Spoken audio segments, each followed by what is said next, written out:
Hello students, welcome to Shweta Yadav Tutorials. Please like and subscribe my channel and hit bell icon for more updates.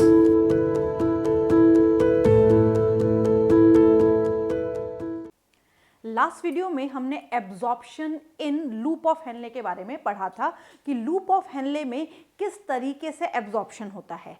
अब इसके साथ साथ हमने एक बात और पढ़ी थी कि लूप ऑफ हेनले में सिक्रीशन नहीं होता है। लूप ऑफ हेनले में दो सेगमेंट्स थी, थोड़ा सा उसको रिवाइज करते हैं। तो जो लूप ऑफ हेनले में जो सेगमेंट्स थी उसमें दो सेगमेंट्स की अगर हम बात करें तो one segment is the descending limb of loop of Henley,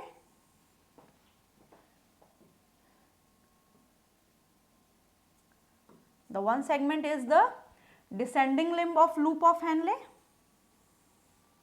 this one, and the ascending limb of loop of Henle.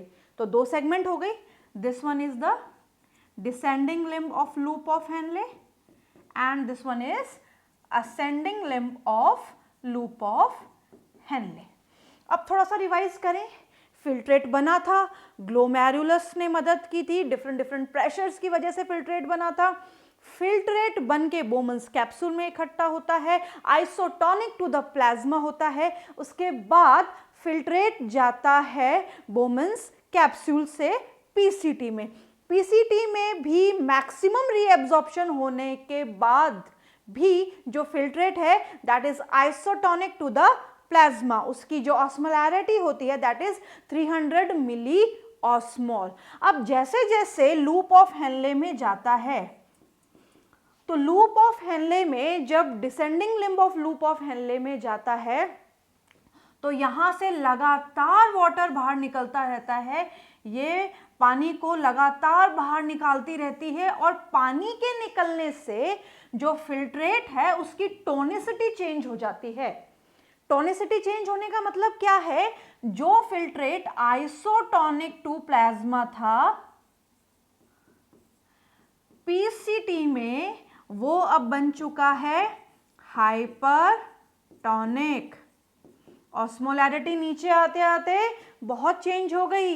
यहां पे थी 300 मिली ऑस्मोल, फिर नीचे आई 600 मिली ऑस्मोल, फिर 900 मिली ऑस्मोल और यहां तक आते आते 1200 मिली ऑस्मोल, यानी कि 4 टाइम्स ज्यादा हो गई एज कंपेयर टू प्लाज्मा। अब यहाँ पे हाइपरटोनिक फिल्ट्रेट मूव कर रहा है ascending limb of loop of Henle में। Ascending limb of loop of Henle वो लूप है जो कि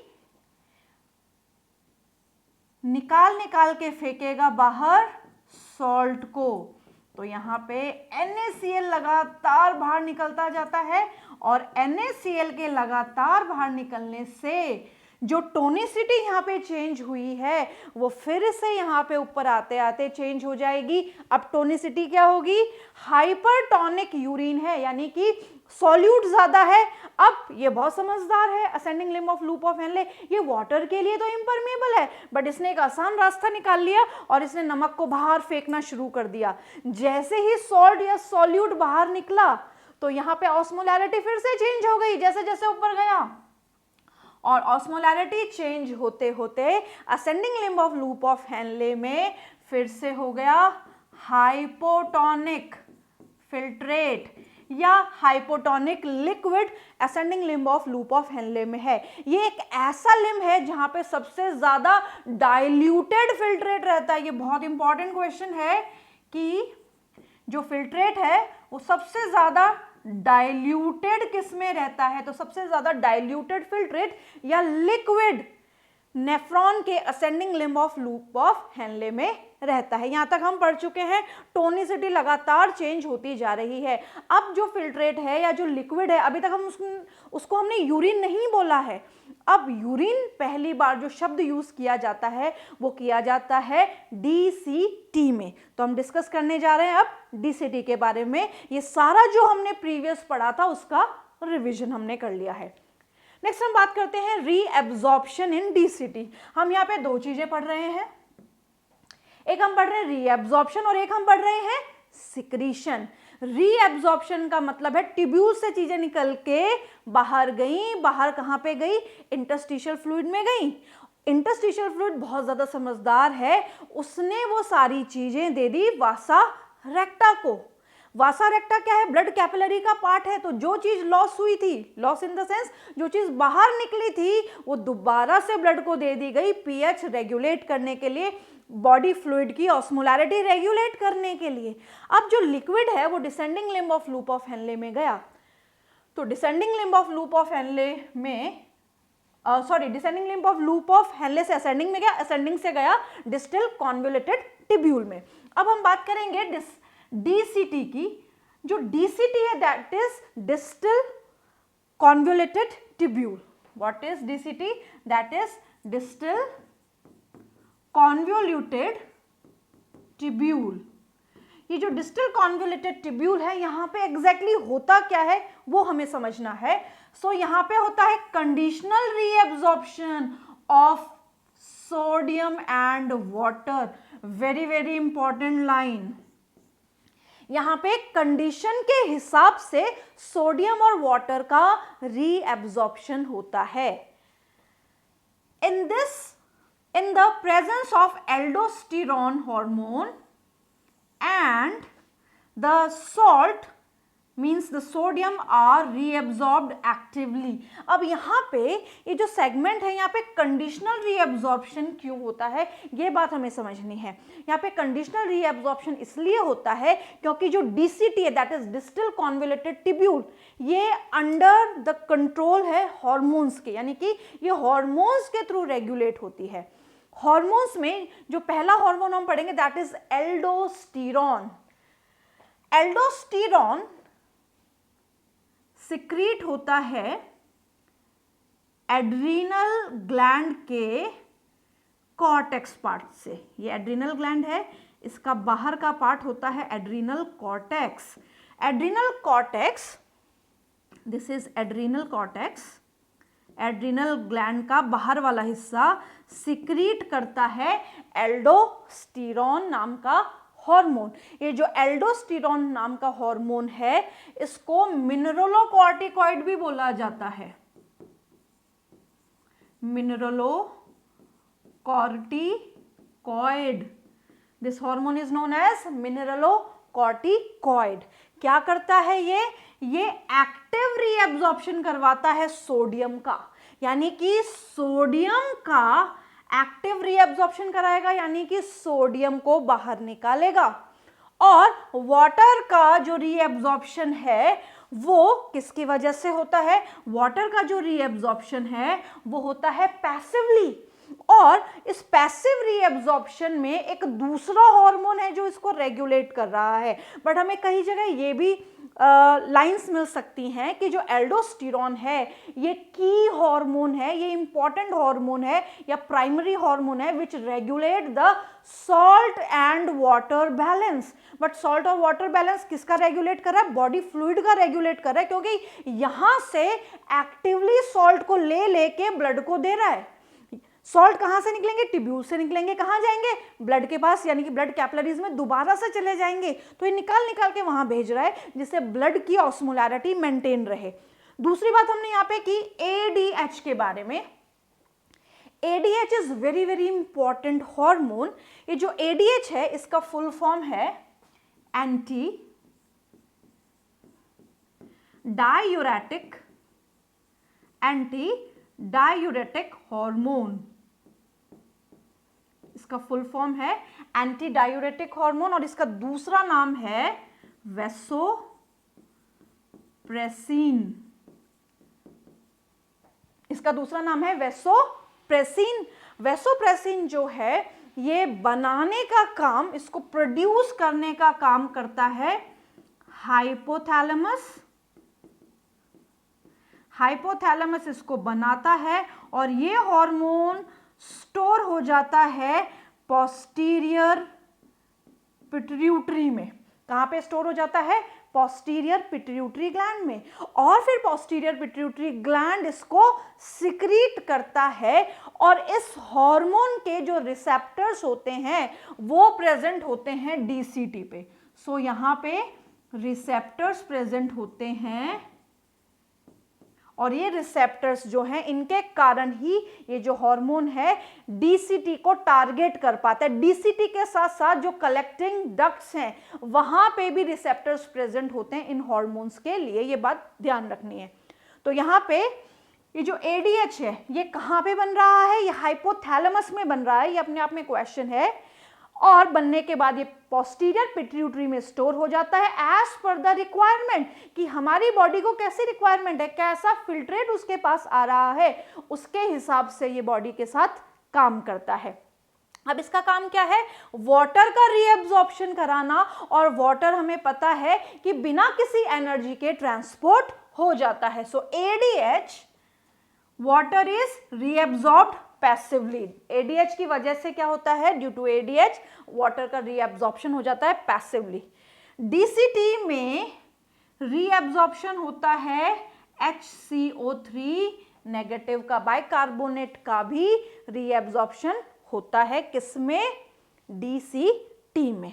अब यहाँ पे इसको फिगर से समझें। ये है डिस्टल कॉन्वोल्यूटेड ट्यूब्यूल। इस डिस्टल कॉन्वोल्यूटेड ट्यूब्यूल, डिस्टल मतलब पीछे का हिस्सा, कॉन्वोल्यूटेड मतलब ट्विस्टेड ट्यूब्यूल, इसमें एरोज का हमें ध्यान रखना है। ट्यूब्यूल से जो चीज बाहर निकल रही है वो है रीएब्जॉर्प्शन, तो ये है tubular reabsorption, this one is also tubular reabsorption, this one is also tubular reabsorption. तो ट्यूब्यूल से बाहर क्या क्या निकल रहा है? HCO3 नेगेटिव, और क्या निकल रहा है? वाटर, और क्या निकल रहा है? NaCl। अब यहाँ पे अगर हम देखें कि जो NaCl है ये बाहर निकल रहा है, तो इसका कारण क्या है? यहाँ पे जो यूरिन बना है वो यूरिन कैसा है? यहाँ पे जो यूरिन बनेगा उसका नेचर होगा हाइपरटोनिक, क्योंकि पहली बार हाइपरटोनिक या पहली बार जो यूरिन शब्द है हम यूज करेंगे डीसीटी में। पहली बार यूरिन शब्द हम कहाँ यूज करेंगे? डीसीटी में यूज करेंगे। तो यहाँ पे क्या हुआ था? NaCl बाहर निकला था, वो आगे तक कंटिन्यू, NaCl बाहर निकल रहा है, तो यहाँ तक जाते जाते जो हाइपोटोनिक यूरिन बना है फिर से उसको हाइपरटोनिक बनाना है, क्योंकि जब हम यूरिन की बात करते हैं तो वो प्लाज्मा से 4 टाइम्स ज्यादा टोनिसिटी रखता है। जो प्लाज्मा की ऑस्मोलैरिटी है दैट इज 300 मिली ऑस्मोल पर लीटर, और जो यूरिन की ऑस्मोलैरिटी है दैट इज 1200 मिली ऑस्मोल पर लीटर। तो यहां पे अगर हम देखें तो ये 4 टाइम्स ज्यादा है। 300 प्लाज्मा की ऑस्मोलैरिटी एंड यूरिन की ऑस्मोलैरिटी होती है 1200 ऑस्मोल मिली ऑस्मोल पर लीटर। तो ऑस्मोलैरिटी कितनी ज्यादा है? 4 गुना ज्यादा है। अभी 4 गुना ज्यादा ऑस्मोलैरिटी क्यों है ज्यादा? क्योंकि जो यूरिन है वो प्लाज्मा से हाइपरटोनिक है, उसमें सॉल्यूट की मात्रा ज्यादा है। अब यहाँ पे क्या हुआ? ट्यूब्यूलर रीएब्जॉर्प्शन हो गया। किस किस का हुआ? वाटर का हो गया, HCO3 नेगेटिव आयंस का हो गया, एंड सोडियम क्लोराइड का अभी भी कंटिन्यू है। अब यहाँ पे क्या होगा कि यहाँ पे वाटर जो है वो बाहर निकलता जा रहा है, ये बात समझनी है। जैसे जैसे पानी बाहर निकलता जा रहा है, पहले जो कंडीशन थी वो कैसी थी? हाइपोटोनिक। कहाँ थी ये कंडीशन? ये कंडीशन थी ascending limb of loop of Henle में। बट जैसे जैसे ये डीसीटी की तरफ बढ़ा, पानी निकलना फिर शुरू हो गया, क्योंकि यहाँ तो पानी निकल ही नहीं रहा था, क्योंकि ये जो सेगमेंट थी ये वाटर को निकलने नहीं दे रही थी, ये वाटर के लिए इम्परमेबल थी, तो यहाँ पे हाइपोटोनिक फिल्ट्रेट था। अब जैसे जैसे फिल्ट्रेट ऊपर गया उसमें से पानी निकलना शुरू हो गया। जब पानी का रीएब्जॉर्प्शन होगा, क्योंकि पानी ज्यादा है, तो जब ज्यादा पानी होता है तो कंडीशनल रीएब्जॉर्प्शन डीसीटी करवाता है, पानी को बाहर खींच लेता है, और जैसे ही पानी बाहर निकल जाता है डीसीटी से, तो यहाँ पे जो कंडीशन होती है वो हो जाती है हाइपरटोनिक। और यहाँ पे हम पहली बार शब्द यूज करते हैं यूरिन का। पैरेलली यहाँ पे सिक्रीशन हो रहा है के पॉजिटिव का, पोटेशियम का, H पॉजिटिव आयंस का, हाइड्रोजन आयंस का, एज वेल एज NH3 का, NH3 का। तो यहाँ पे सिक्रीशन और रीएब्जॉर्प्शन पैरेलली हो रहे हैं, डायरेक्शन अलग है। टिब्यूल से इंटरस्टिशियल फ्लूइड में, ये इंटरस्टिशियल फ्लूइड है, टिब्यूल से इंटरस्टिशियल फ्लूइड में अगर कोई चीज जा रही है तो टिब्यूलर रीएब्जॉर्प्शन, और अगर इंटरस्टिशियल फ्लूइड से टिब्यूल के अंदर गई तो ये कहलाएगा टिब्यूलर सिक्रीशन। तो टिब्यूल से बाहर रीएब्जॉर्प्शन, टिब्यूल्स के अंदर सिक्रीशन, डायरेक्शन बिल्कुल डिफरेंट है। नेक्स्ट हम बात करते हैं in DCT secretion of H positive ion, K positive ion and NH3 occur हम फिगर में देख चुके हैं कि किस किस चीज का सिक्रीशन होता है। तो हमें ध्यान रखना है पीसीटी में भी ये तीनों चीजों का सिक्रीशन हो रहा था, पीसीटी में भी इन तीनों चीजों का सिक्रीशन हो रहा था।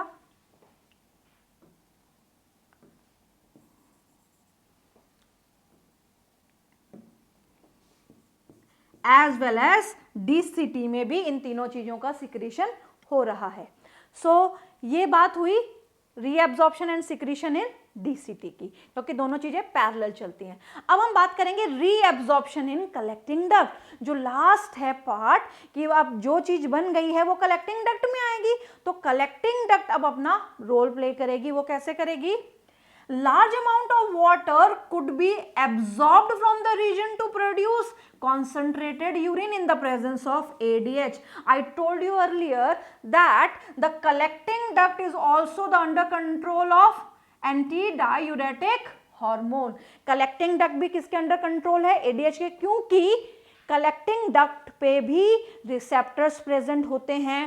ADH जो हार्मोन है ये वाटर का रीएब्जॉर्प्शन कराता है, पैसिवली कराता है, और इस हार्मोन का प्रेसिंग इफेक्ट होता है ब्लड वेसल्स पे। ये वैसोकॉन्स्ट्रिक्शन करता है, यानी कि ब्लड वेसल्स को कॉन्ट्रैक्शन करवा के और ब्लड प्रेशर को बढ़ाने का काम भी करता है। ये डिटेलिंग हम एंडोक्राइन सिस्टम में पढ़ेंगे। तो फिलहाल हम क्या पढ़ रहे हैं कि एडीएच क्या करता है, कलेक्टिंग डक्ट से पानी बाहर फेंकना शुरू कर देता है फटाफट फटाफट। जैसे जैसे पानी बाहर निकलता जाता है, हाइपरटोनिक यूरिन जो है वो बनना शुरू हो चुका है, क्योंकि डीसीटी ने भी पानी को बाहर निकाला था, यहां से डीसीटी से भी वाटर बाहर निकला था। तो अब ये कलेक्टिंग डक्ट, ये वाली जो डक्ट है, ये भी वाटर को रीएब्जॉर्ब करवाना शुरू कर देगी। पानी लगातार बाहर निकलता जाएगा, और जैसे जैसे पानी बाहर निकलेगा टोनिसिटी या ऑस्मोलैरिटी चेंज होती चली जाएगी, और डीसीटी से जैसे जैसे ये कलेक्टिंग डक्ट की तरफ बढ़ेगा तो यहाँ पे हाइपरटोनिक वर्ड हम यूज कर सकते हैं।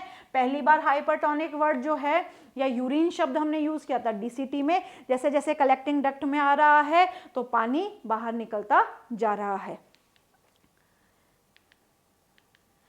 The distal part of the collecting duct is permeable to urea. Very very important line.